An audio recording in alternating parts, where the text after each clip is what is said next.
शनाया अपने पति विपुल और सास ममता के साथ रहती है। एक दिन वो दोनों मार्केट से गुजर रहे होते हैं। तभी शनाया को एक शोरूम में रखी हुई ड्रेस काफी पसंद आती है। वाव, ये ड्रेस तो कितनी सुंदर है। मेरा तो दिल आ गया इस पर। विपुल, मुझे ये ड्रेस चाहिए, प्लीज दिला दो ना मुझे। क्या, ये वाली ड्रेस? हाँ विपुल, क्योंकि अगले हफ्ते मेरा जन्मदिन है और तब मैं यही ड्रेस पहनना चाहती हूँ। लेकिन शनाया, ये ड्रेस तो कितनी महंगी है। अरे मेरी 2 महीने की सैलरी तो इसी में चली जाएगी। मैं तुम्हें ये ड्रेस नहीं दिला सकता। कोई और कम दाम वाली पसंद करो ना, वो मैं तुम्हें जरूर दिलाऊंगा, लेकिन ये वाली नहीं। अरे तुमसे और क्या ही उम्मीद करूं मैं। रहने दो, कुछ नहीं चाहिए मुझे। अब शनाया विपुल से रूठ जाती है। मिडिल क्लास होने के कारण विपुल शनाया को ज्यादा पैसे तो नहीं दे पाता, लेकिन वो उससे भरपूर प्यार करता है। फिर एक दिन, हेलो माँ जी, कैसी है आप? मैं बढ़िया हूँ दामाद जी, आप बताइए। मैं भी एकदम बढ़िया। वो दरअसल कल शनाया का जन्मदिन है ना, इसीलिए मैं उसके पसंद का खाना बनाना चाहता हूँ। तो आप मुझे बताइए ना कि उसे खाने में क्या क्या पसंद है। अरे वाह, क्या बात है बेटा, ये तो बहुत ही अच्छी बात है कि आप खास करके शनाया के लिए खाना बना रहे हो। जी शुक्रिया माँ जी। फिर शनाया की माँ उपासना विपुल को सब कुछ बताती है और वो वही डिशेस बनाता है और साथ ही ताजे फूलों से शनाया के लिए एक प्यारा सा गुलदस्ता भी बनाता है। लेकिन ये सब देखने के बाद भी शनाया उस पर बहुत गुस्सा करती है। ये सब क्या नौटंकी है विपुल, तुम्हें तो बस यही आता है, सस्ते में सारा काम निपटाते रहते हो। अरे कम से कम आज के दिन तो बाहर से खाना मंगवाते, लेकिन नहीं, तुमने अपने हाथ से ये बेस्वाद खाना बनाया और गुलदस्ता भी खुद ही बना लिया। लेकिन शनाया, मैंने सब चख कर देखा है, खाना बहुत टेस्टी बना है, तुम खाकर तो देखो। और ये फूल, ये तो तुम्हें बहुत पसंद है ना, इसीलिए खास मैंने इन्हें तुम्हारे लिए बगीचे से लाया है। चुप रहो विपुल, मुझे अपना जन्मदिन तुम्हारे साथ मनाना ही नहीं है। मैं जा रही हूँ अपनी सहेलियों के पास। तभी वहां पर ममता आती है। लेकिन बहू, मेरे बेटे ने अपना समय निकालकर इतने प्यार से सब कुछ किया है तेरे लिए, और तू सीधे उसके मुंह पर इस तरह से बात कर रही है। बेचारा मेरा बेटा कितना नाराज हो गया। अरे कितनी नालायक है तू, अपने पति से ऐसे कोई बात करता है क्या? आपको जो समझना है समझिए माँ जी, लेकिन मेरी खुशी इन सब में बिल्कुल नहीं है। और ये सारा खाना आप लोग ही खा लो, मुझे ये बिल्कुल नहीं खाना। इतना कहकर शनाया वहां से चली जाती है। विपुल बेटा, तुझे ये सब सही लगता है क्या? अरे वो कभी तेरी बातों की या फिर तेरे किए गए काम की कोई इज्जत नहीं करती। अरे उसकी बातें सुनकर तो मेरा मन ये करता है कि उसे एक जोरदार लपड़ लगाओ। अब जाने दो ना माँ, वक्त के साथ सब बदल जाते हैं, और अब देखना, एक ना एक दिन शनाया भी बदल जाएगी। अब ये तो वक्त ही बताएगा। फिर एक दिन अचानक से घर पर टीवी डिलीवर होता है और उसे देखकर ममता एकदम हैरान रह जाती है। अरे ये क्या, ये टीवी किसने मंगवाया? अरे माँ जी, इसे मैंने ही मंगवाया है। हॉल का टीवी तो अच्छे से चल रहा है, लेकिन हमारे कमरे का टीवी खराब है ना, वो 2 दिन में 3 से 4 बार बंद पड़ता है और फिर बहुत देर बाद चालू होता है, और इसके कारण मैं बहुत परेशान हो गई हूँ। अरे बेवकूफ लड़की, लेकिन इतने सारे पैसे तू कहाँ से लाई? अरे आपने जो पैसे राशन के लिए दिए थे ना, उन्हीं पैसों से मैंने डाउन पेमेंट कर दी और ये टीवी ईएमआई पर लिया है। क्या कहा? उन पैसों से तूने डाउन पेमेंट कर दी? अरे तो अब घर का राशन कैसे आएगा? और तू इतनी पागल कैसे हो सकती है? तुझमें जरा भी अकल है कि नहीं? देखिए माँ जी, बात बात पर मुझे ताने देना बंद करो। अरे आप तो दिन भर हॉल की टीवी को अपने कब्जे में लेकर बैठती हो, फिर मैं कब देखूंगी टीवी? अरे मुझे भी तो टीवी देखने का मन करता है। देखो ना विपुल, तुम्हारी माँ मुझसे कैसे बातें कर रही है। अरे विपुल बेटा, इस पगलेट ने तो राशन के सारे पैसे उड़ा दिए। अरे अगर तू मुझे एक बार आकर बोलती कि तुझे टीवी देखना है, तो मैं तुझे अनुमति जरूर दे देती। तेरी जैसी निर्दयी नहीं हूँ मैं। वो तो मुझे अच्छे से पता है माँ जी कि आप मुझे टीवी कितना देखने देती। अरे मेरी तो अभी नई नई शादी हुई है, लेकिन मैं तो आपको अच्छी तरह से जान गई हूँ। माँ से इस तरह से बात मत करो शनाया। वो कोई तुम्हारी उम्र की लड़की नहीं है, तो थोड़ा इस बात का लिहाज रखो। अरे तो फिर इन्हें भी तो लिहाज रखना चाहिए ना। बड़े अगर छोटों को बेवजह गलत कहें तो वो चलता है क्या? लेकिन अगर तुम्हें टीवी ही मंगवाना था तो तुम मुझसे कह देती ना। मैं इस महीने ओवर टाइम करके तुम्हें अगले महीने डाउन पेमेंट के पैसे दे देता। लेकिन अब तो तुमने राशन के सारे पैसे बर्बाद कर दिए। ऐसा कैसे चलेगा? अब घर में राशन कैसे आएगा बताओ? अरे लेकिन टीवी लाना भी उतना ही जरूरी था ना। नहीं है, टीवी से ज्यादा जरूरी राशन है। बेअकल कहीं की। सच में मैं तो थोड़ी ही दिनों में आप दोनों से तंग आ गई हूँ। हर चीज में रोक टोक। अरे कहाँ थी मैं और कहाँ पर आ गई हूँ? शनाया गुस्सा होकर अपने कमरे में चली जाती है और फिर वो अपनी माँ उपासना को कॉल करती है। क्या हुआ बेटा? वैसे तू तो कभी कॉल नहीं करती, तो फिर आज अचानक से क्या हो गया? आपने ये मुझे कहाँ फंसा दिया है माँ? अरे मुझे तो लगा कि आपने मेरे लिए कोई अच्छा रिश्ता चुना है, लेकिन मैं तो इस घर में आकर बुरी तरह फंस चुकी हूँ। मुझे ये दोनों माँ बेटे बिल्कुल नहीं पसंद। अरे हर चीज में मुझे रोक टोक करते हैं। फिर शनाया अपनी माँ को झगड़े का कारण बताती है। देख बेटा, आज जो कुछ भी हुआ है ना, इसमें पूरी गलती तेरी ही है। अरे जहाँ पर तू इतने दिन रुकी थी वहां पर 1 महीना और रुक जाती, दामाद जी ही तुझे नया टीवी ला कर देते। लेकिन अब तो तूने राशन के सारे पैसे इस्तेमाल कर दिए, इसीलिए उन लोगों का सारा बजट बिगड़ गया। अब तू भी सोचना, कहाँ से लाएंगे वो राशन के पैसे? अरे जब ऐसा ही होने वाला था तो आपने मेरी शादी विपुल से क्यों करवाई माँ? किसी अमीर घर में कराती ना। मेरी ही गलती है। मुझे आप पर और पापा पर भरोसा करना ही नहीं चाहिए था। देख बेटा, ऐसा ही सब कुछ नहीं होता, इसीलिए अपने दिमाग से तू ये ख्याल निकाल दे और जो मिला है उसमें तू खुश रहे, क्योंकि ज्यादा की चाह में इंसान अक्सर जो है उसे भी खो देता है। अब आप शुरू मत हो जाओ माँ। अरे तो फिर मैं क्या कहूँ तुझे? देख बेटी, मैं बाकी माओ की जैसे बिल्कुल नहीं हूँ जो अपनी बेटी का उसकी गलतियों में भी साथ दे दूं। तूने अगर गलती की है तो तुझे उसे स्वीकारना भी होगा। तेरा पति तुझे 3 वक्त की रोटी देता है, अच्छे से रह रही है तू वहां पर, और जरूरत की सारी चीजें भी तुझे समय पर मिल जाती है। तो फिर और क्या चाहिए तुझे? अफसोस की बात है माँ कि आप मेरी माँ होकर भी मेरा दुख नहीं समझ पा रही। अरे वो इसीलिए है क्योंकि तू जिसे दुख कह रही है वो दरअसल दुख है ही नहीं, बल्कि वो तो तेरी गलत सोच है। अरे बस माँ, अब ना मेरे पास आपका प्रवचन सुनने का बिल्कुल समय नहीं है। मैं आपको बाद में कॉल करती हूँ। अरे लेकिन शनाया, शनाया, ना जाने इस लड़की का क्या होगा। फिर एक दिन शनाया अपनी अमीर सहेली के घर पर किटी पार्टी के लिए जाती है। तभी, अरे वाह नीता, तेरा पति तो बहुत ही अच्छा है। तेरी कितनी फिक्र करता है और हर छोटी से छोटी चीज का ध्यान भी रखता है। और एक मेरा पति है। सच कहा यार, मेरा भी हाल वही है। सो तो है, ऋत्विक दुनिया का बेस्ट पति है। तभी ऋत्विक वहां पर आता है। मैं मीटिंग के लिए जा रहा हूँ नीता, तुम ये कार्ड रख लो और जितना जी चाहे उतनी शॉपिंग करो। बिल की बिल्कुल चिंता मत करना, ठीक है ना? ठीक है मेरे प्यारे पति देव। Bye guys. बाय ऋत्विक। ये ऋत्विक तो कितना मस्त है यार, अमीर, हैंडसम, फिकर करने वाला। और एक लड़की को अपने पति में क्या चाहिए? काश मेरा पति भी ऐसा होता। लेकिन अफसोस, मेरी किस्मत ही फूटी है जो मुझे अब जिंदगी भर उस मनहूस विपुल के साथ रहना होगा।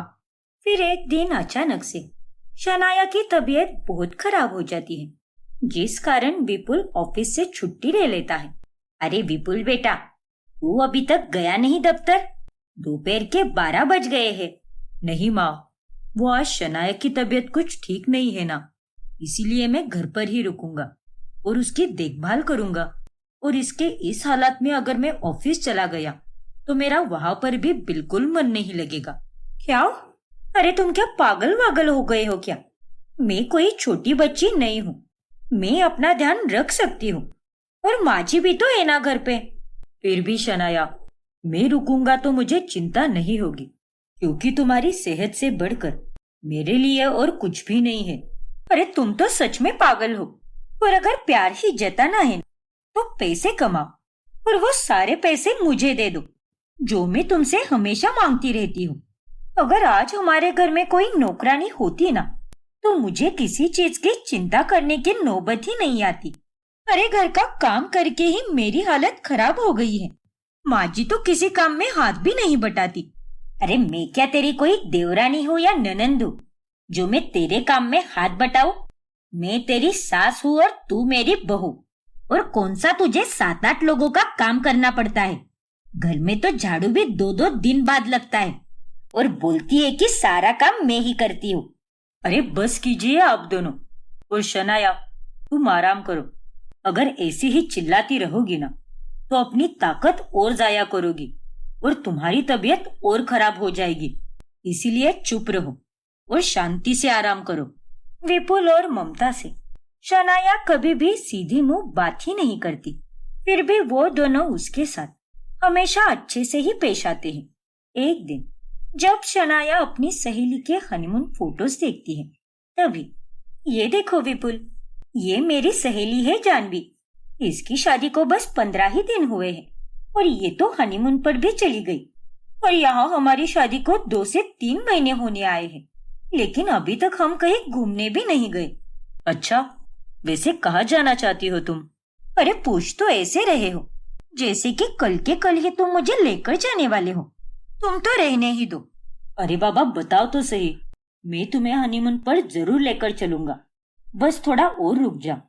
अगर थोड़े एक्स्ट्रा पैसे आ गए ना तो हम दोनों लंबी ट्रिप पर जा पाएंगे। रहने दो विपुल, क्योंकि मेरे हर सपने की तरह ये हनीमून का सपना भी सपना ही बनकर रह जाएगा, क्योंकि मैं तुम्हारी रग रग से वाकिफ हो चुकी हूँ। तुम तो बस बोल बच्चन हो। बातें बनाना तो कोई तुमसे सीखे। ऐसे ही एक रोज शनाया की सहेलियां उसके घर पर बिन बुलाए आ जाती है। अरे शनाया, तूने तो बोला था कि तेरा ससुराल तो एकदम सुंदर है, घर भी रिनोवेट किया हुआ है, लेकिन यहाँ आकर तो कोई और ही पिक्चर है। ये घर तो एकदम बाबा आदम के जमाने का लग रहा है। हाँ यार, वो दरअसल रिनोवेशन पुरानी स्टाइल में ही किया है, क्योंकि मेरी सास को पुरानी स्टाइल से काफी लगाव है ना, इसीलिए। अरे क्या करती हो शनाया तुम भी? कमरे की लाइट फैन सब कुछ चालू रख कर आई हो और तुमने मेरे अकाउंट के पैसों का इस्तेमाल करके सारा महंगा खाना क्यों मंगवाया? तुम घर पर भी तो बना सकती थी ना। विपुल, यहाँ पर मेरी सहेलियां भी है। शनाया की सहेलियों को देखकर विपुल एकदम चौंक जाता है और सहेलियां बहुत हंसने लगती है। और विपुल के चले जाने के बाद वो शनाया को खूब ताने देती है। फिर बाद में, माफ करना शनाया, लेकिन मैंने तुम्हारी सहेलियों को देखा ही नहीं। और कुछ भी बोल बेटा। अरे अब ये बोलने से क्या फायदा? मेरी सारी इज्जत चली गई उनके सामने। इज्जत का पंचनामा कैसे करे ये तो कोई तुमसे सीखे विपुल। बहू, अरे क्या इज्जत इज्जत लगा रखी है तूने? सारी गलती तेरी ही है। एक तो तूने अपनी सहेलियों को झूठी बातें बताई और वो जब सच में तेरे ससुराल आई तो तेरी पोल खुल गई और तू अब हम पर बरस रही है। अरे आप दोनों के साथ रहना किसी कैद खाने में रहने से कम नहीं है, लेकिन अब बस बहुत हो गया। मैं यहाँ पर और नहीं रहूंगी। जा रही हूँ मैं। गलती कर दी जो मैंने तुमसे शादी की विपुल। शनाया, अरे ये तुम क्या कह रही हो? प्लीज मेरी बात तो सुनो। अरे मत रोक उसे, खुद को कुछ ज्यादा ही होशियार समझती है वो। फिर बाद में ऐसे ही लोगों की होशियारी अच्छे से निकलती है। विपुल शनाया को रोकने की बहुत कोशिश करता है, लेकिन वो उसकी कोई बात नहीं सुनती और वो घर छोड़कर चली जाती है। शनाया अपने मायके चली जाती है और उसे वहां पर देखकर उपासना काफी हैरान रह जाती है। शनाया, तू यहाँ पर, वो भी बोरिया बिस्तर लेकर? अरे क्या हुआ है? अरे माँ, वो ना। फिर शनाया उपासना को सारी बातें बताती है। देख बेटी, जो कुछ भी हुआ है ना, उसमें फिर से गलती तेरी ही है। अरे दामाद जी और क्या करेंगे? अरे तुझे तो ठीक से खर्चा भी करने नहीं आता, तो उन्हें तो तुझे डांटना ही पड़ेगा ना। नहीं माँ, अगर उसे मुझे डांटना ही था तो अकेले में डांटना चाहिए था, लेकिन उसने मुझे सबके सामने डांटकर मेरी इज्जत का फालूदा बना दिया। और आप चाहे कुछ भी कहो माँ, लेकिन मैं वहां उस घर में वापस नहीं जाने वाली। मुझे वहां पर रहना ही नहीं है। तो अब तू यहाँ पर हमेशा के लिए रहने आई है? हाँ माँ, मेरी तो मत मारी गई थी जो मैंने आपके और पापा के फैसले को मानकर शादी की। लेकिन अब से मैं अपना ही दिमाग चलाऊंगी और खुद के फैसले खुद ही लूंगी। अरे ओ महारानी, जैसा तू कह रही है वैसा बिल्कुल नहीं होने वाला, क्योंकि मैं तुझे यहाँ पर रहने ही नहीं दूंगी। अरे मुझे भी मेरी इज्जत प्यारी है। तुझे यहाँ पे रखकर मेरी इज्जत की धज्जियां थोड़ी ना उड़ाऊंगी मैं। क्या? हाँ, अरे तुझे जैसे अपनी इज्जत की पड़ी है, वैसे ही मुझे भी अपनी इज्जत की पड़ी है। अरे तू यहाँ पर थोड़े दिनों के लिए रहने आ जाती तो वो कोई और बात होती, लेकिन अगर तू यहाँ पर हमेशा के लिए रहेगी तो अड़ोस पड़ोस के लोग क्या बोलेंगे? उन्हें तो बातें बनाने का मौका ही मिल जाएगा। ना बाबा ना, तू यहाँ पर नहीं रहेगी मतलब नहीं रहेगी। पर माँ, अरे इतनी भी बुज़दिल मत बनिए। रहने दो ना मुझे यहाँ पर। अब आपने भी मुझे घर में नहीं लिया तो मैं कहाँ पर जाऊंगी माँ? अपने ससुराल। अरे हम लोग क्या पागल नहीं है? हमने अच्छे से देख परख कर तेरी शादी कराई है। झोपड़ी में तो नहीं रहता ना वो, दाल पानी तो नहीं खाती ना। अरे माना कि मिडिल क्लास परिवार है, लेकिन दामाद जी तुझसे कितना प्यार करते हैं। लेकिन नहीं, तेरी तो बचपन से यही गंदी आदत है। तुझे तो बस दूसरों की तरह अमीर बनना है। माँ, चुप शनाया, तूने मेरा दिमाग पहले ही घुमा दिया है। अब और मत घुमा, और जिस रास्ते से आई है वहीं से लौट जा। फिर उपासना के कहने पर शनाया को ना चाहकर भी अपने ससुराल वापस जाना पड़ता है। तभी आ गई ना अकल ठिकाने। अरे इसीलिए कहती हो, जो है उसी का शुक्र मना। अरे हमारे जैसे सास और पति तुझे कहीं नहीं मिलेंगे। अरे अगर हम लोग चाहते ना तो तुझे इतने झगड़ों के बाद घर में वापस कभी नहीं लेते, लेकिन हमारा मन वैसा बिल्कुल नहीं है। मुझे माफ कर दो शनाया, मैं फिर से तुम्हें कह रहा हूँ कि मैं आइंदा से ऐसा कोई काम नहीं करूंगा जिससे तुम्हारी बेइज्जती हो। और हाँ, मुझे बस थोड़े और महीने दे दो। मैं थोड़ा और एक्सपीरियंस लेकर दूसरी कंपनी में और ज्यादा सैलरी वाला जॉब ढूंढूंगा और एक दिन अमीर आदमी बनकर ही रहूंगा। रहने दो विपुल, अभी मेरा जोक सुनने का मन बिल्कुल नहीं है। इतना कहकर शनाया अपने कमरे में चली जाती है। विपुल बेटा, अरे ये एक ऐसी कुतिया है जिसकी दुम हमेशा टेढ़ी की टेढ़ी ही रहेगी। ये लड़की कभी नहीं सुधरने वाली। लेकिन विपुल शनाया के ताने को नजरअंदाज करता है और उस दिन के बाद से शनाया को अपने ससुराल के काम करने का बिल्कुल भी मन नहीं करता। लो हो गया नया दिन, लेकिन काम वही पुराना। ये रोज रोज यही काम कर करके मैं पक गई हूँ। अगर मेरा अच्छा ससुराल होता तो मैं जैसे तैसे कर भी लेती, लेकिन इन दोनों के लिए मुझे कुछ भी करने का बिल्कुल भी मन नहीं करता। तभी वहां पर ममता आती है। अरे अकेले में ये क्या बड़बड़ा रही है? गालियां दे रही है क्या मुझे? देखिए माँ जी, कान लगाकर मेरी बातें सुनने से अच्छा तो यही होगा कि घर के कामों में मेरा हाथ बटाइए, और इस कारण मुझे थोड़ा आराम भी मिलेगा। अरे लेकिन तुझे आराम फरमाने की क्या जरूरत है? और घर के काम मैं क्यों करूं? बड़ी आई मुझे काम पे लगाने वाली। चल अब चुपचाप काम कर।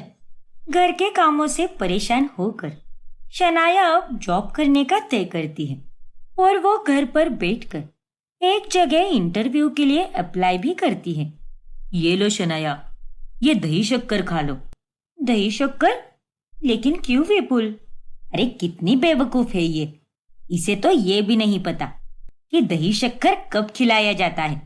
माँ जी, मुझे समझाने की जगह आप ताने क्यों दे रही हो?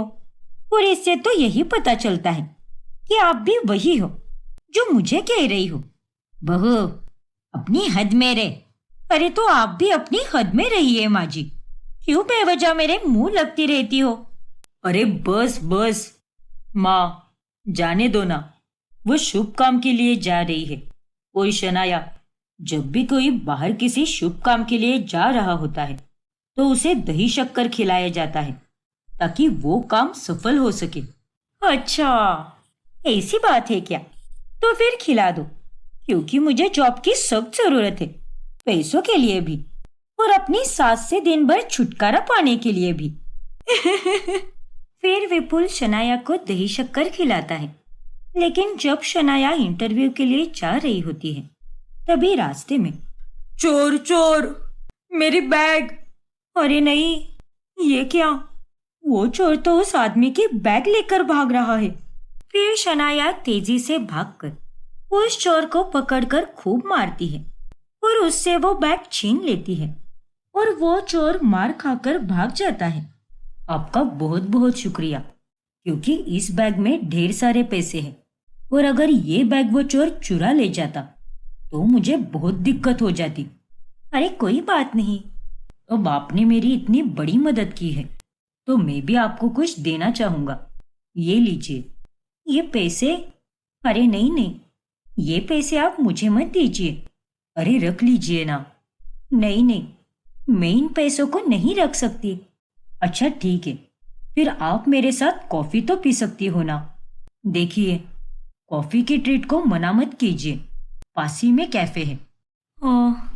लेकिन मुझे तो बहुत देर हो रही है, बस 10 मिनट के लिए चलिए ना, वरना मुझे बहुत बुरा लगेगा। अरे बेवकूफ लड़की, इतना अमीर और हैंडसम लड़का तुझे कॉफी के लिए पूछ रहा है, मना मत कर इसे, मौके का फायदा उठा ले। अच्छा ठीक है, अगर आप इतना कह रहे हो तो चलिए। फिर शनाया और वो अमीर आदमी दोनों एक साथ कॉफी पीते हैं और ढेर सारी बातें भी करते हैं। पहले ही मुलाकात में वो दोनों एक दूसरे को पसंद करने लगते हैं। दोनों एक दूसरे के फोन नंबर भी ले लेते हैं। अरे क्या अभी? अरे नहीं नहीं, मुझे आप कहकर मत बुलाओ, तुम कहो। अच्छा ठीक है, लेकिन तुम्हें भी मुझे आप कहकर नहीं बल्कि तुम कहकर ही पुकारना होगा। अच्छा बाबा, ठीक है। तो मैं ये कह रहा था कि तुम सच में बहुत सुंदर हो। तुमसे बात करके जो महसूस हो रहा है वो पहले कभी किसी लड़की से बात करके मुझे बिल्कुल नहीं लगा। अच्छा, ऐसी बात है क्या? हाँ बिल्कुल। वैसे करण, यहाँ पे मेरा हाल भी कुछ ऐसा ही है। Oh really? हाँ करण। अब शनाया और करण एक दूसरे के साथ रोजाना फोन पर बातें करने लगते हैं। वही शनाया हर जगह इंटरव्यू देने के लिए जाती ही रहती है। तुम्हें पता है शनाया, जब से मैं तुम्हें मिला हूं ना, तब से मैं तुम्हारे पीछे पागल हो चुका हूँ। अच्छा, लेकिन अपने आप पर जरा काबू रखो। तभी ममता उसकी बातें सुन लेती है। ये बहू किससे बतिया रही है, वो भी इस तरह से? तुम्हारी भी आवाज बहुत अच्छी है और तुमसे बात करके मेरी दिन भर की सारी थकान दूर हो जाती है। बहू, अच्छा मैं तुमसे बाद में बात करती हूँ, बाय। अरे कौन था अभी फोन पर और इतनी शर्मीली आवाज में तू किससे बात कर रही थी? अरे माँ जी, वो मेरी सहेली थी, बहुत पुरानी सहेली, और आज हम दोनों बहुत दिनों बाद बात कर रहे थे। लेकिन आवाज तो किसी मर्द की लग रही थी। क्या?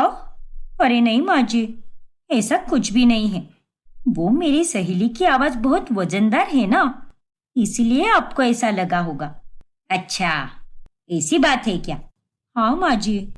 अच्छा ठीक है, लेकिन अब अगर तेरा यहाँ पे टाइम पास करके हो गया हो तो चल शाम के खाने की तैयारी करने लग जा।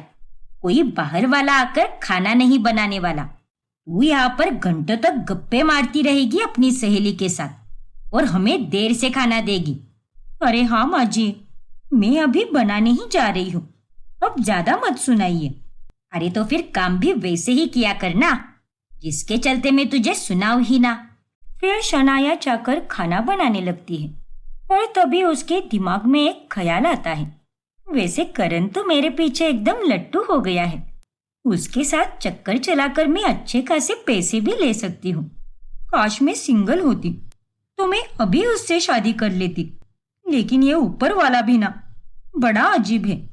जब समय रहता है तब गलत लोगों को जिंदगी में भेजता है और जब समय निकल जाता है तब बराबर सही लोग चले आते हैं। शनाया को बस करण के पैसों से मतलब रहता है, लेकिन करण के दिल में गुजरते दिनों के साथ शनाया के लिए प्यार बढ़ने लगता है और एक दिन वो उससे अपने प्यार का इजहार कर देता है। I love you Shanaya. मैंने आज से पहले कभी किसी से इतना प्यार ही नहीं किया, क्योंकि तुम्हारे आने से मेरी जिंदगी में अलग ही रौनक छा गई है। क्या तुम मुझसे शादी करोगी? हाँ। अरे क्या हुआ? शादी का नाम सुनकर इतना चौंक क्यों गई तुम? तुम्हें मैं अच्छा नहीं लगता क्या? अगर ऐसी बात है तो ठीक है, मैं तुम पर कोई जबरदस्ती नहीं करूंगा। अरे नहीं करण, ऐसी कोई बात नहीं है। मुझे भी तुम बहुत पसंद हो। मेरा मतलब मुझे भी तुमसे धीरे धीरे प्यार होने लगा है। लेकिन क्या जान, जब तुम राजी और मैं भी राजी तो फिर तुम्हें किस बात की फिक्र है? और मुझे पता है तुम्हारे माँ पापा भी मुझे स्वीकार कर ही लेंगे। हे भगवान, अब मैं क्या करूं? मेरी दिमाग की बत्ती ही गुल हो गई है। ये किस मुश्किल में फंस गई मैं। इसे तो मैं मना भी नहीं कर सकती और अपने पहले पति को भी नहीं छोड़ सकती। क्या हुआ शनाया, तुम चुप क्यों हो? करण, मैं अनाथ हूँ। हमेशा से मुझे इस दुनिया ने धोखा ही दिया है, इसीलिए शादी का फैसला बहुत बड़ा है और मैं ये फैसला सोच समझ कर लेना चाहती हूँ। इसीलिए तुम मुझे थोड़ा वक्त दे दो। ओके जान, कोई बात नहीं, तुम्हें जितना वक्त लेना है ले लो। लेकिन मुझे तो ये बात पता ही नहीं थी कि तुम एक अनाथ हो। हाँ करण, मेरे माँ पापा मुझे बचपन में इस दुनिया से छोड़कर चले गए और उसके बाद तो मैं अनाथ आश्रम में ही रहने लगी। ओह, ऐसा है क्या? हाँ करण, देखो बेबी, अब मैं चलती हूँ, मुझे बहुत काम है। ठीक है शनाया, चलो मैं तुम्हें ड्रॉप कर देता हूँ। अरे नहीं करण, मैं चली जाऊंगी। शुक्रिया। फिर शनाया वहां से चली जाती है और वो पूरी रात उस बारे में ही सोचती है और तब जाकर उसके दिमाग में एक सुझाव आता है।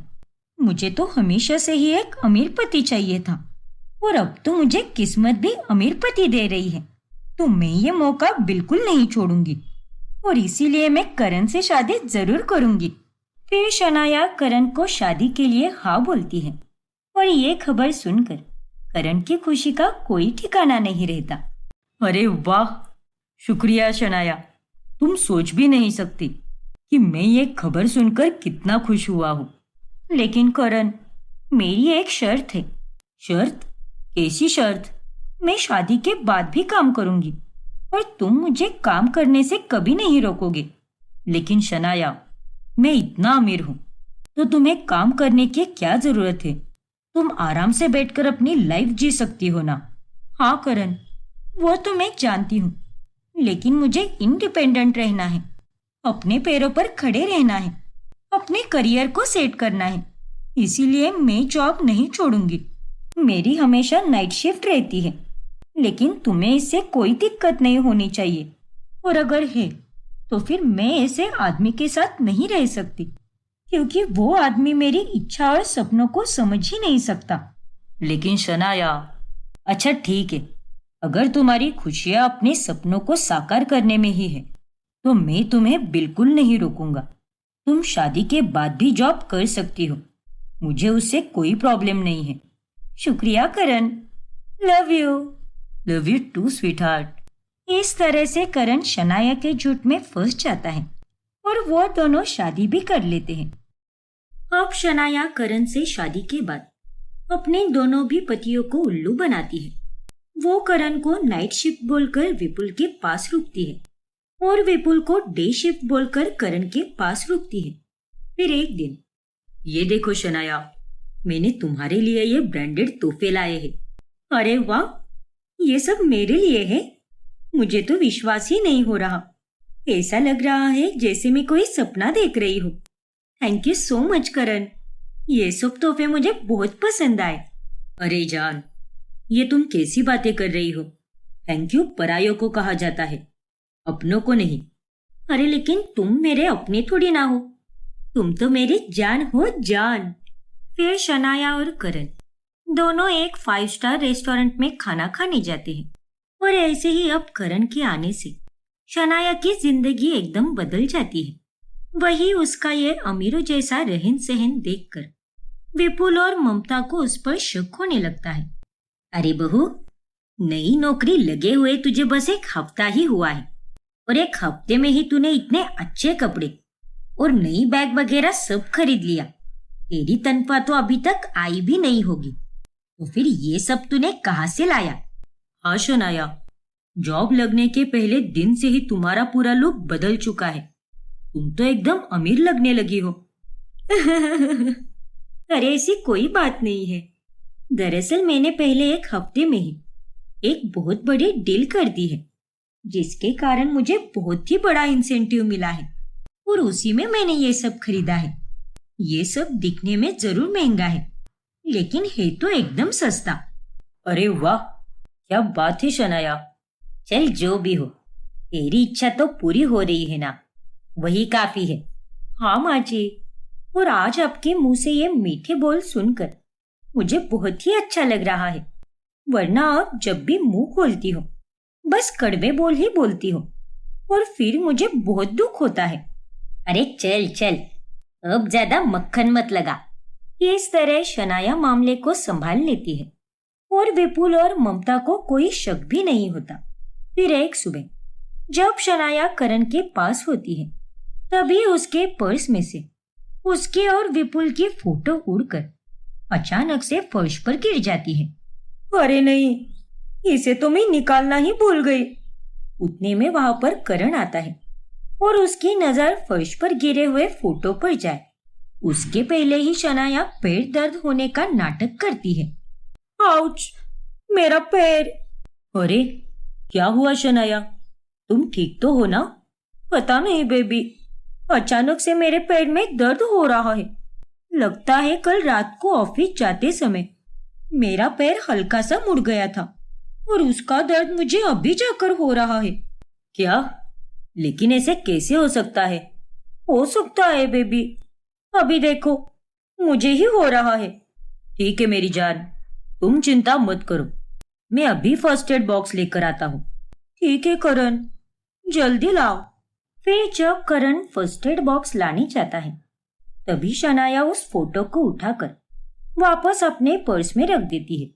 ये देखो शनाया, इस मरहम को लगाने से तुम्हें बहुत आराम मिलेगा। कितना ख्याल रखते हो तुम मेरा। ना जाने मैंने पिछले जन्म में ऐसे कौन से पुण्य किए होंगे जिसके फलस्वरूप में मुझे तुम्हारे जैसा पति मिला है। अरे मेरी जान, ये बात तो मुझ पर लागू होती है। अच्छा जी, ऐसी बात है क्या? फिर शाम होने के बाद शनाया, आज तुम जॉब पर नहीं जाओगी, आज घर पर ही आराम करो या फिर वर्क फ्रॉम होम करो, नहीं तो तुम्हारे पैर का दर्द और बढ़ जाएगा। अरे नहीं करण, तुमने लगाए हुए मरहम से मुझे अब तक बहुत आराम मिला है। देखो मैं चल फिर भी पा रही हूँ। अब मैं चलती हूँ जॉब पर। नहीं शनाया, एक तो मुझे तुम्हारा कुछ समझ ही नहीं आता। तुम कितनी रात गए जाती हो और मुझे डर लगता है। कितनी चिंता सताती है रात भर, पता भी है क्या तुम्हें? मेरी इतनी चिंता मत करो जान। नहीं शनाया, प्लीज घर पर ही रुको ना। अरे बेबी, मैं चली जाऊंगी। मैं कोई छोटी बच्ची थोड़ी ना हूँ, मैं अपना ख्याल खुद रख सकती हूँ और तुम बेफिक्र रहो ना। सच कह रही हूँ मैं, अभी मेरा पैर एकदम ठीक है। अच्छा ठीक है, तुम तो मानने वालों में से बिल्कुल नहीं हो। चलो तो फिर मैं ही तुम्हें ऑफिस तक ड्रॉप कर देता हूँ और सुबह तुम्हें वहां पर लेने भी आऊंगा। क्या? मेरा मतलब इस सब की कोई जरूरत नहीं है बेबी। एक तो तुम दिन भर इतनी मीटिंग्स करके थक जाते हो, इसलिए कह रही हूँ। अब तुम बेफिक्र होके सो जाओ, मेरे ऑफिस की कैब आ जाएगी ना। और मैं उसी में बैठकर चली जाऊंगी। पर शनाया, क्या बेबी, मुझ पर तुम्हें इतना भी भरोसा नहीं है क्या? अपने आप से भी ज्यादा है जान। तो बस मेरी चिंता मत करो। ठीक है शनाया, लेकिन फिर भी अपना ख्याल रखना, ठीक है ना? हाँ बेबी, जरूर। इस तरह से शनाया करण से बचकर जैसे तैसे रात में वहां से निकलकर विपुल के पास पहुंचती है। फिर रात में अचानक से 2 बजे शनाया को करण का कॉल आता है, जिसके चलते शनाया और विपुल दोनों की नींद खुल जाती है। अरे शनाया, इतनी रात गए तुम्हें किसका कॉल आ रहा है? ओह नो, ये तो मेरा मजनूपति नंबर 2 है। सच में पागल है। अरे विपुल, वो मेरे ऑफिस से कॉल आया है। जरूर कोई छोटा मोटा काम ही होगा। ये लोग तो दिन में भी काम करवाते हैं और रात में भी चैन से सोने भी नहीं देते। लेकिन चाहे जो भी हो जाए, मैं उनका कॉल बिल्कुल नहीं उठाने वाली। लेकिन शनाया, अगर कोई जरूरी बात होगी तो? अरे कोई जरूरी बात नहीं होगी। मैं उन्हें अच्छे से जानती हूँ और तुम फिक्र मत करो। चलो सो जाओ और माफ करना मुझे, मेरे कॉल के कारण तुम्हारी नींद टूट गई। अरे कोई बात नहीं बाबा, और इसमें माफी मांगने की भी कोई जरूरत नहीं है। फिर शनाया अपने फोन को साइलेंट मोड पे करके सो जाती है और उधर करण हर एक घंटे में उसे फोन पे फोन किए जाता है, लेकिन शनाया उसका कॉल ही नहीं उठाती। फिर अगली सुबह, क्या जान, रात भर मुझे नींद तक नहीं आई। एक बार कॉल बैक या मैसेज तो कर देती मुझे माफ कर दो बेबी, लेकिन कल रात ऑफिस में मुझे ढेर सारा काम था और अब तो उन्होंने नया रूल भी बनाया है कि ऑफिस में कोई फोन इस्तेमाल ही नहीं करेगा। इसीलिए मुझे फोन सीधे सुबह ही मिला है, वो भी लॉग आउट करने के बाद। क्या? हाँ बेबी, मैंने तो बॉस से रिक्वेस्ट भी की, लेकिन वो तो माने ही नहीं। अरे यार, खैर वो सब जाने दो। लेकिन अभी तुम्हारा पैर कैसा है? आराम तो है ना, या फिर से दर्द हो रहा है? अरे नहीं बेबी, अब सारा दर्द जा चुका है और तुम्हारा साथ होते हुए मुझे कोई भी दर्द तकलीफ दे ही नहीं सकता। ऐसी बात है क्या? फिर ठीक है, लेकिन फिर भी तुम अपना ख्याल रखना, क्योंकि तुम में मेरी जान बसती है। करण की बढ़ती चिंता और उसका प्यार देखकर शनाया को बहुत खुशी मिलती है, लेकिन उसके बावजूद भी उसे तो बस उसके पैसों से ही मतलब होता है। फिर रविवार के दिन, अरे बहू, आज तो रविवार है ना, तो तू आज भी काम पर क्यों जा रही है? और ऐसा कौन सा काम करती है तू, जहाँ हफ्ते के 7 दिन काम होता है? छुट्टी वगैरह कुछ मिलती है भी कि नहीं? अरे माँ जी, हमें तो रोटेशनल वीक ऑफ मिलता है। मतलब अब ये क्या चीज है? अरे माँ, ये कोई चीज नहीं है। ये एक ऐसी प्रकार की छुट्टी होती है जो रविवार के नहीं, बल्कि हफ्ते के किसी भी दिन दी जाती है। मतलब अगर इस हफ्ते सोमवार के दिन छुट्टी है, तो अगले हफ्ते मंगलवार को होगी। अच्छा, ऐसी बात है क्या? हाँ माँ, और अब आने वाले हफ्ते में मुझे बुधवार को छुट्टी मिलेगी। अच्छा अच्छा, फिर ठीक है। फिर विपुल की नजरों में शनाया बुधवार के दिन छुट्टी लेती है और करण से कहती है कि वो दिन भर कॉन्फ्रेंस मीटिंग के लिए शहर के बाहर जा रही है। क्या? Conference meeting?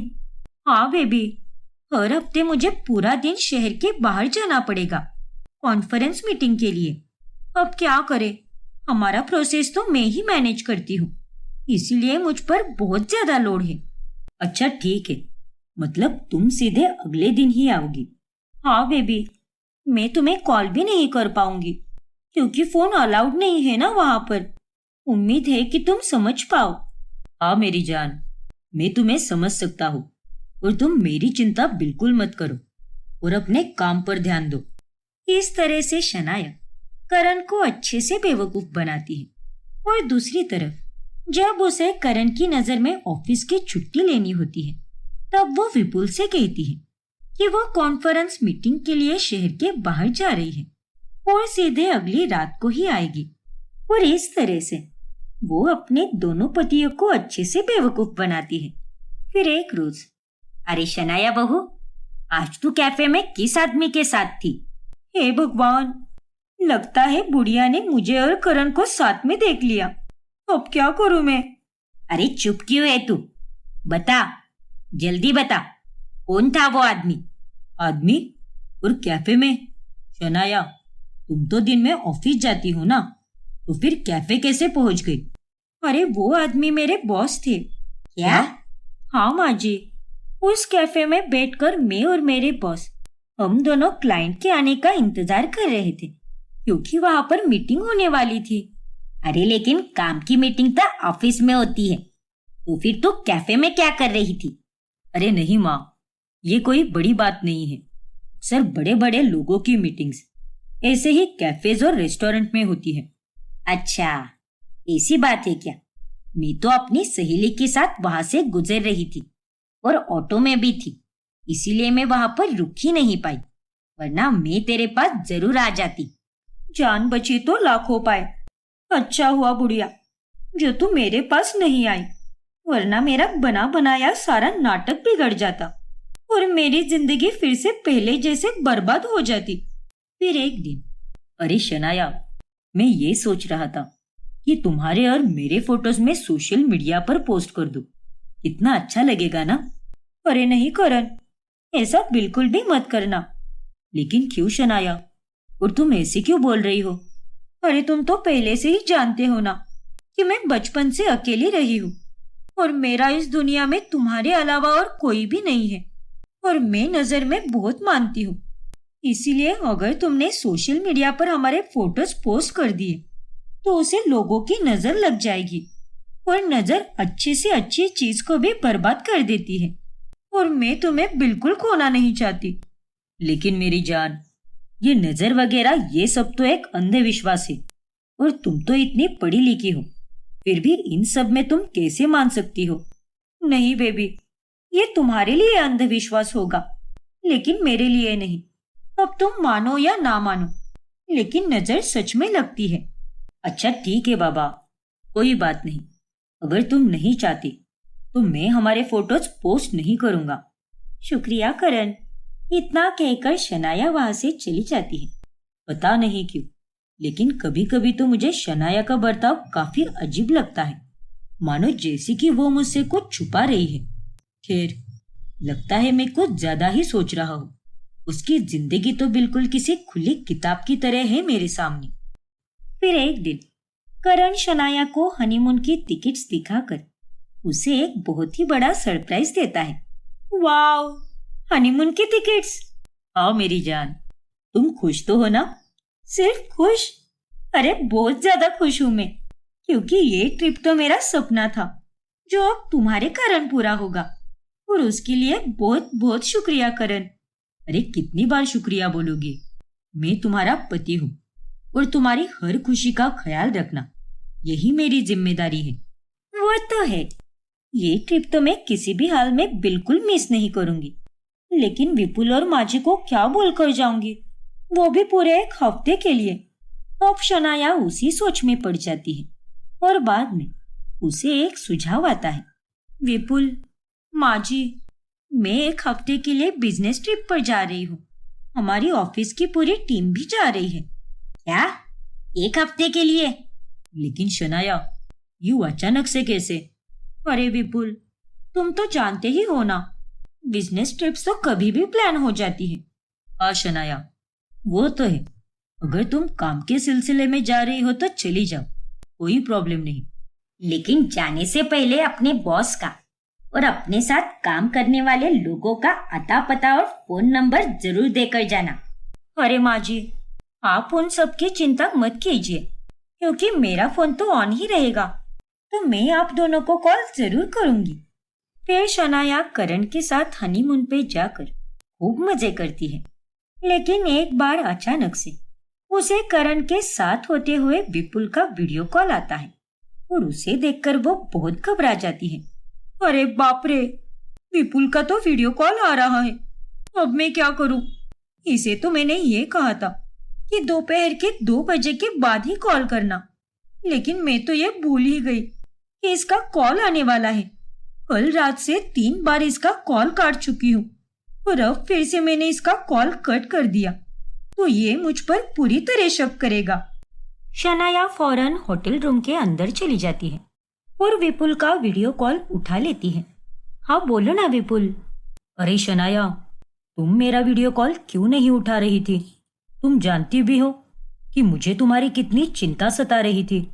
अब मैं भी क्या कर सकती हूँ विपुल, यहाँ मैं मौज मस्ती करने थोड़ी ना आई हूँ। बहुत काम है, मीटिंग्स पे मीटिंग, फुर्सत ही नहीं मुझे फोन देखने की। अच्छा ठीक है बाबा, कोई बात नहीं, बस तुमसे बात करनी थी इसीलिए कॉल किया। लो माँ से बात कर लो। फिर शनाया विपुल और ममता से बात करती है और बात खत्म होने के बाद जब वो पीछे मुड़ती है तो वहां पर करण खड़ा होता है।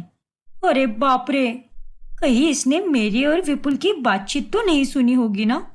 अगर ऐसे हो गया तो आज तो मेरा खेल खत्म। अरे जान, क्या हुआ? तुम अचानक से कमरे में क्यों चली आई? और किसका कॉल था जो तुम्हें यहाँ पर आकर बात करनी पड़ी? अरे करण, वो दरअसल बाहर बहुत तेज गानों की आवाज आ रही थी ना, इसलिए मैं बात करने के लिए अंदर चली आई। वो मेरी ऑफिस की सहेली है ना लबीना, उसी का फोन आया था। अच्छा ठीक है, अब तो बात खत्म हो गई ना? अरे हाँ बाबा, हो गई। चलो अच्छा है, इसने कुछ भी नहीं सुना। इस तरह सब कुछ संभालते हुए शनाया मजे से हनीमून मनाकर विपुल के पास वापस लौट आती है। अरे शनाया, चलो ना, आज हम दोनों बाहर खाना खाने जाते हैं। बहुत दिन हो गए हम दोनों कहीं बाहर गए ही नहीं। नहीं विपुल, आज मेरा बिल्कुल भी मन नहीं है। मैं बाहर जा रही हूँ क्योंकि मुझे एक काम है। लेकिन शनाया, अरे एक बार मैंने कहा ना तुमसे, तो फिर बार बार मेरा दिमाग क्यों खाते हो तुम? अरे जब से तुम्हारी जॉब लगी है तुम्हारे तेवर तो बदल ही गए हैं। इतना भी गुरूर मत दिखाओ शनाया। अरे तो फिर मैं क्या करूं? तुम्हारी तो हैसियत नहीं है मुझे कुछ दिलाने की, इसीलिए अब जब मैं अपने दम पर अपनी जिंदगी जी रही हूँ तो तुम्हारी आंखों में छुप क्यों रहा है? अरे ये कैसी फालतू की बातें कर रही हो तुम? मैं कोई फालतू की बातें नहीं कर रही, बल्कि हकीकत बता रही हूँ। देखो शनाया, ऐसा कुछ भी नहीं है, जरा सोच समझ कर बोला करो। मैं तुम्हारा पति हूँ। अरे मेरे पास भी इतना समय नहीं है कि तुम्हारे साथ बहस करती बैठूं। मैं जा रही हूँ। इतना कहकर शनाया वहां से चली जाती है। फिर एक रोज जब शनाया करण के पास होती है तभी वहां पर पुरानी नौकरानी के गांव जाने के बाद एक नई नौकरानी आ जाती है जिसका नाम गंगू होता है। गंगू विपुल के ही मोहल्ले में रहती है, लेकिन वो शनाया को करण के घर में देखकर बहुत हैरान रह जाती है। आई शपथ, अरे तुम यहाँ पर? लेकिन इधर क्या करे लिए हो तुम? क्या? अरे कौन हो तुम और ये क्या बकवास कर रही हो? मैंने देखा है तुमको, मैं तुम्हारी मोहल्ले में रहती है। तुम तो विपुल की बाइको हो ना? अरे बाप रे, लगता है ये हमारे ही मोहल्ले में रहती है। अब क्या करूं मैं? बोलो बोलो, सच कहा ना मैंने? मेरे को पता है कि आप ही विपुल की बाइको हो। हाँ, देखो गंगू, किसी को भी मत बताना ये सच कि मैं विपुल की बीवी हूँ और अब यहाँ पर करण की बीवी बनकर रहती हूँ। काय? देवा रे देवा, इसका मतलब तुम्हारे दो दो नवरदेव है। बाबा रे, अरे तुमको लाज शर्म नहीं आई क्या? एक ही टाइम पर दो दो आदमियों की बीवी कैसे हो सकती हो तुम? अरे उस सब से तुम्हें क्या करना है? तुम बस अपने काम से काम रखो, समझ गई ना? देखो, अगर तुम चाहती हो कि मैं तुम्हारे ये राज छुपा कर रखूं, तो तुम्हें मेरे को मस्त रोकड़ा देना होगा, तभी जाकर मैं मानेगी, वरना मैं तुम्हारी वाट लगा देगी। क्या? अरे नहीं नहीं, प्लीज ऐसा कुछ भी मत करना गंगू। तुम्हें जितने पैसे चाहिए मैं उतने तुम्हें दे दूंगी, लेकिन प्लीज किसी को कुछ भी मत बताना। लई भारी, अच्छा तो फिर मेरे को हर हफ्ते तुमको ढेर सारे पैसे देने होंगे, चलेगा ना? अरे लेकिन हर हफ्ते क्यों? तुम्हारी शादी होने वाली है क्या? उंगली दे रही हूं तो हाथ मत पकड़ो मेरा। ठीक है फिर, जाती है मैं और बताती है करण साहब को कि आप कैसे उनको येड़ा बनाकर मस्त पैकी पेड़ा खा रही हो। क्या? अरे नहीं नहीं, ऐसा कुछ भी मत करना। अच्छा ठीक है मेरी माँ, अगर तुम्हें हर हफ्ते पैसे चाहिए तो मैं वो भी तुम्हें दे दूंगी। बस अब इसके आगे कोई और फरमाइश मत करना। हाँ हाँ ठीक है, चालतंय मला. इस तरह शनाया गंगू को लालच देकर अपना राज छुपा लेती है। फिर ऐसे ही एक रोज जब शनाया करण से सुबह सवेरे बात कर रही होती है, तभी वहां पर ममता भी आती है और वो सब कान लगाकर सुनती है। हाँ बेबी, तुम चिंता मत करो, मैं पहुंच रही हूँ। हाँ, नाश्ता करूंगी, बहुत तेज भूख लग रही है। ओके सोना, बाय, लव यू टू। हैं? अरे और नालायक लड़की, ये तू सुबह सुबह किसके साथ बात कर रही है, वो भी इस तरह से? अरे नहीं, ये आजकल क्या हो रहा है मेरे साथ। दो दो पतियों का सुख तो मिल रहा है, लेकिन उसके लिए मुझे कितने पापड़ बेलने पड़ रहे हैं। अरे मुंह पे गोंद लग गया है क्या तेरे? जवाब दे मुझे। अरे माँ जी, वो दरअसल मैं अपनी सहेली से बात कर रही थी। हाँ, वो ऑफिस वाली सहेली से। बहू, इन बालों को मैंने आटा लगाकर सफेद नहीं किया है, इतने सालों का तजुर्बा है मुझे। अरे तूने मुझे क्या पागल बुढ़िया समझ कर रखा है क्या? बेबी सोना कहकर सहेलियों से बात कौन करता है? अरे मैं करती हूँ माँ जी, और उसमें क्या होता है, हम सब सहेलियां एक दूसरे को जान, बेबी, सोना, स्वीटी ये सब कहकर अक्सर पुकारते हैं। और अब ये जरूरी थोड़ी ना है कि ये सब बस आदमियों को ही बोला जाए, लड़कियां अपनी सहेलियों को भी बोल सकती है माँ जी। क्या जमाना आ गया है सच में। लेकिन बहू, तेरे फोन से तो मुझे मर्दानी आवाज सुनाई दे रही थी।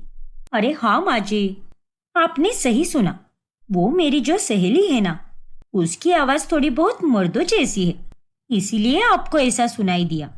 अच्छा, ऐसी बात है क्या? हाँ माँ जी, चलिए अब मैं ऑफिस के लिए निकल रही हूँ। इस तरह से शनाया ऑफिस का बोलकर फौरन करण के पास जाने के लिए निकल जाती है।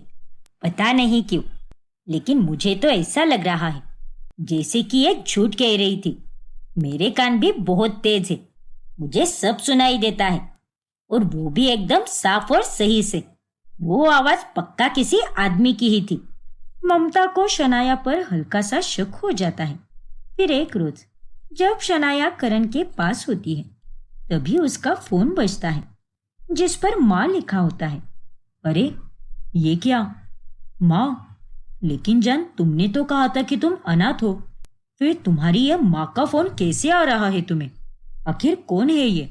हे भगवान, अब तो मैं फिर से फंस गई। हर रोज मैं यहाँ आने से पहले विपुल का नाम चेंज कर देती हूँ, माँ जी का भी नाम चेंज कर देती हूँ, लेकिन मेरी माँ का नाम चेंज करना ही भूल गई मैं। अब क्या बोलूँ मैं इसे? अरे भी मेरा मतलब करण, ये मेरी सगी माँ नहीं है, मेरी मानी हुई माँ का फोन है। क्या मानी हुई माँ? हाँ करण, मैं जब अनाथ आश्रम में थी तभी वहां पर एक काकी आती थी, और वो हर हफ्ते बच्चों के लिए कुछ ना कुछ लेकर आती थी। बहुत ही अच्छी थी वो। उनका नाम सरोजिनी था, और उनके अच्छेपन के कारण मुझे उनमें अपनी माँ नजर आती थी, और इसीलिए मैं उन्हें सरोजिनी माँ कहकर पुकारती हूँ, और ये उन्हीं का फोन है। अच्छा ये बात है क्या? तो कर लो ना बात, फिर मैं भी उनसे बात करूंगा। क्या तुम भी बात करोगे? मेरा मतलब बिल्कुल करो, क्यों नहीं। फिर शनाया कॉल उठाकर थोड़ा दूर जाकर अपनी माँ से बात करती है। अरे कैसी है बेटा, अभी भी गुस्सा है क्या मुझसे? अरे माँ, मैं आपसे बिल्कुल गुस्सा नहीं हूँ, लेकिन आप अभी फौरन अपना फोन बंद कर दो। क्या? अरे पागल लड़की, ये तू क्या बोल रही है? भला मैं अपना फोन बंद क्यों करूं? और क्या हुआ है, कोई बात हुई है क्या? ओफो माँ, 100 सवाल मत पूछो, आपको मेरी कसम है माँ, जल्दी से अपना फोन बंद कर दो और अगले 10 मिनट बाद ही ऑन करना, आपको मेरी कसम। हे भगवान, कैसी उल्टी खोपड़ी की लड़की दी है मुझे। अच्छा ठीक है, करती हूँ बंद। फिर उपासना तुरंत अपना फोन स्विच ऑफ कर देती है, और शनाया अब नाटक करने लगती है। हेलो हेलो माँ। अरे ये क्या, माँ ने अचानक से फोन बंद कर दिया। अरे लेकिन ऐसे कैसे? फिर से लगाओ ना। फिर शनाया वापस फोन लगाती है। देखो, फिर से स्विच ऑफ बता रहा है। लगता है माँ के फोन की चार्जिंग खत्म हो गई होगी, इसीलिए बात करते करते बीच में ही फोन बंद पड़ गया। हाँ जान, शायद ऐसा ही हुआ होगा। लेकिन तुमने मुझसे सरोजिनी माँ वाली बात क्यों छुपाई? सब कुछ बता दिया, लेकिन ये वाली सबसे जरूरी बात ही नहीं बताई। माफ कर दो बेबी, काम के गड़बड़ में मैं तुम्हें बताना ही भूल गई। अरे कोई बात नहीं, लेकिन सच कहूँ तो कभी कभी मुझे ऐसा लगता है कि तुम एक अजीब सी पहेली हो, क्योंकि तुम्हें समझना बहुत ही मुश्किल है। क्या करण, तुम भी कुछ भी बोलते हो। अरे नहीं जान, मैं सच बोल रहा हूँ। करण को भी शनाया की अजीब हरकतें देखकर थोड़ा सा शक होने लगता है, लेकिन वो उसे नजरअंदाज कर देता है। फिर एक सुबह, चलो जान, आज तुम्हारे लिए एक बहुत ही बड़ा सरप्राइज है। क्या सरप्राइज? वो भी इतनी सुबह सुबह? हाँ जान, और मुझे पूरा यकीन है कि उसे देखकर तुम्हें बहुत खुशी मिलेगी। अरे वाह, सच्ची? ये सुनकर तो मेरे पेट में अभी से गुदगुदी होने लगी है। अब चलो, जल्दी से तैयार हो जाओ और कार में बैठो। फिर करण शनाया को अपने साथ कार में बिठाकर अपने ऑफिस तक लेकर जाता है। अरे करण बेबी, ये तो तुम्हारी कंपनी है, लेकिन तुमने मुझे यहाँ पर कौन सा सरप्राइज देने लाया है? मुझे तो कुछ समझ में ही नहीं आ रहा। अरे ऊपर जाओगी तभी मिलेगा सरप्राइज, लेकिन उसके पहले ये पट्टी मैं तुम्हारी आंखों पर बांधूंगा। अरे बाप रे, अब इतना भी कौन सा बड़ा सरप्राइज है बेबी? अरे मेरी जान, कितनी बातें करती हो तुम। थोड़ी सी शांति रखो और अपना दिल थाम कर रहो। फिर करण शनाया का हाथ पकड़कर उसे ऊपर ले जाता है और वहां पर एक कमरे में जाकर उसकी आंखों की पट्टी खोल देता है। वहां पर शनाया के लिए एक अलग से और बड़ा सा कैबिन बनाया होता है। ये रहा तुम्हारा सरप्राइज बीवी साहिबा। अब तुम्हें किसी और कंपनी में नाइट शिफ्ट करने की कोई जरूरत नहीं है, क्योंकि आज से तुम मेरी ही कंपनी में काम करोगी। क्या बीवी साहिबा? विपुल, तुम ये सब क्या नौटंकी है शनाया? तुम मेरी बीवी हो, तो फिर करण सर तुम्हें अपनी बीवी कैसे बोल रहे हैं? क्या? विपुल, वो मैं शनाया का पर्दाफाश हो जाता है और उसके अब पसीने छूटने लगते हैं। विपुल, तुम्हारा दिमाग खराब हो गया है क्या? अरे ये मेरी बीवी है, और तुम्हारी हिम्मत कैसे हुई मेरी बीवी को अपनी बीवी कहने की? सर, ये आपकी बीवी नहीं है, बल्कि मेरी बीवी है। पूछिए इससे। क्या शनाया, ये आदमी क्या कह रहा है? हाँ करण, विपुल सही कह रहा है। मैं विपुल की पहली बीवी हूँ और तुम्हारी दूसरी बीवी। मैंने ये सारा नाटक किया है। फिर शनाया उन दोनों को अपने नाटक के बारे में सब कुछ बता देती है, जिसे जानकर दोनों पतियों के होश उड़ जाते हैं। लालची औरत, इतना बड़ा धोखा! मुझे तो बस एक अमीर पति चाहिए था, इसीलिए मैंने ये सब किया। मेरे मायके वालों की इज्जत के कारण मैं विपुल को छोड़ भी नहीं सकती थी, पर मुझे तुम्हारे पैसे भी चाहिए थे करण। लेकिन इस नाटक को करते करते मैं भूल ही गई कि दुनिया बहुत छोटी है। यहाँ पर कब कौन कहाँ मिल जाए कुछ भी बता नहीं सकते। मैंने कभी विपुल से पूछा ही नहीं कि वो किस कंपनी में काम करता है। मुझे जरा सी भी आइडिया नहीं थी कि विपुल तुम्हारा ही एम्प्लॉई है। अरे लानत है तुम पर शनाया। माना कि मैंने तुम्हें पैसों से कभी खुश नहीं किया, लेकिन उसके अलावा मैंने तुम्हारी हर खुशी का ख्याल रखा है। अपनी औकात से बढ़कर तुम्हें प्यार किया है, और उसके बदले में तुमने मेरे साथ ये सब किया। मुझे माफ कर दो तुम दोनों। मैं मानती हूँ कि मैंने तुम्हारे साथ बहुत गलत किया है। नहीं शनाया, मैं तुम्हें हरगिज माफ नहीं करूंगा, और आज से तुम्हारा और मेरा रिश्ता खत्म। क्या? और मेरे पास तो भूल कर भी मत आना। मैं भी तुम्हारे साथ रिश्ता तोड़ रहा हूँ। नहीं, प्लीज ऐसा मत करो। हे भगवान, ये सब क्या हो गया? इस तरह अंत में विपुल और करण दोनों भी शनाया को छोड़कर चले जाते हैं और वो अकेली बस पछताती रह जाती है।